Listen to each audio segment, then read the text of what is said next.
오늘은 치과 수면 치료에 대해서 물어보시는 거에 대해서 답을 좀 드리려고 합니다. 치과 수면 치료 모든 진료가 가능한가요? 라는 질문을 저한테 주셨는데요. 안녕하십니까. 당신의 인생을 바꾸는 치과의사 장현민입니다. 일단 수면 진정법이라고 하는 게 무엇인지에 대해서 좀 먼저 설명을 드려야 될 것 같습니다. 우리가 일반적으로 큰 수술을 받거나 할 때는 전신 마취를 합니다. 전신 마취라고 하는 건 우리가 의식도 없고 중요한 것은 숨도 혼자서 쉬지를 못합니다. 그렇게 해서 호흡을 통제를 당하기 때문에 숨을 쉴 수 있는 기계를 연결을 하도록 되어 있습니다. 그래서 전신 마취할 때는 반드시 마취과 의사가 필요하고요. 그 다음에 숨을 쉬게 해줄 수 있는 그런 생명 유지 장치가 필요합니다. 아울러 숨을 잘 쉬고 있는지 모니터링하는 기계들도 많이 복잡하죠. 하지만 수면 진정법이라고 하는 것은 전신 마취가 아닙니다. 수면 진정법은 의식의 수준을 낮춰서 쉽게 말해서 비몽사몽한 상태를 만들어주는 겁니다. 이런 비몽사몽한 상태에서 치료를 진행하는 게 수면 진정 치료입니다. 가장 큰 차이점은 혼자서 숨을 쉴 수 있다는 겁니다. 우리가 술을 많이 먹거나 아니면은 수면제 같은 약에 취하게 되면 의식 수준이 떨어지게 되고 그 상태에서 정신은 없는데 그래도 우리가 숨은 잘 쉴 수 있습니다.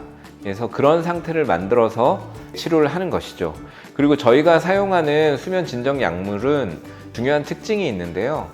선행성 기억 상실이라고 하는 걸 일으킵니다. 이게 뭐냐면 약이 들어간 순간부터 약효가 나타나게 되면 기억이 잘 나지 않게 되는 겁니다. 그래서 뭐 1시간 정도 걸리는 수술을 한다 하더라도 한 10분 정도밖에 안 지난 것 같은데요. 이렇게 이야기하시는 분들이 있었습니다.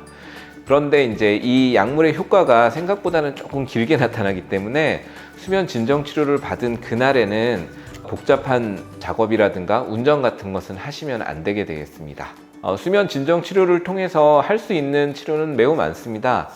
수면 진정 치료가 필요하신 분들은 대표적으로는 치과 치료에 대한 공포가 심하신 분들이 있습니다. 치과 의사를 만나는 게 너무 두려운 분들, 혹은 치과에서 치과 치료용 의자에 앉아 있는 것 자체가 너무 힘든 분들이 있습니다. 대부분은 어렸을 때 치과에 대해서 안 좋은 기억들이 있는 분들인데요. 너무 많이 아팠거나 아니면은 그 상황에서 자기가 통제할 수 없는, 난 분명히 아프다고 했는데 의사가 입을 그냥 열고 치료를 했다든가, 이런 기억들 때문에 치과에 대한 공포가 심한 분들이 있고요. 그런 공포 때문에 정상적으로 치료를 하지 못하는 분들이 있습니다. 이런 분들 같은 경우에는 수면 진정 치료를 진행하게 되면 보다 손쉽게 치료를 받으실 수가 있습니다. 그리고 또 어떤 분들이 있냐면 입안에 손을 넣었을 때 바로 구역질을 하시는 분들이 있습니다. 우리들 말로는 그냥 개그 리플렉스라고 하는데요. 이런 구역 반사가 심하신 분들 같은 경우에는 치과 치료를 정상적으로 수행하기가 상당히 어렵습니다. 그런데 신기한 것은 수면 진정 상태가 되게 되면 상당히 이런 구역 반사가 떨어지게 됩니다. 물론 하나도 없는 건 아닌데요. 상당히 많이 억제되기 때문에 치료를 생각보다는 수월하게 할 수가 있게 됩니다. 그래서 이렇게 치과 공포증이 심하시거나 구역 반사가 심한 분들은 수면 진정 치료를 통해서 치료를 할 수가 있습니다. 치과 치료가 많이 무섭거나 아니면 이러저러한 이유들 때문에 치과 치료를 많이 미루셨던 분들에게는 수면 진정 치료가 상당히 많은 도움이 됩니다.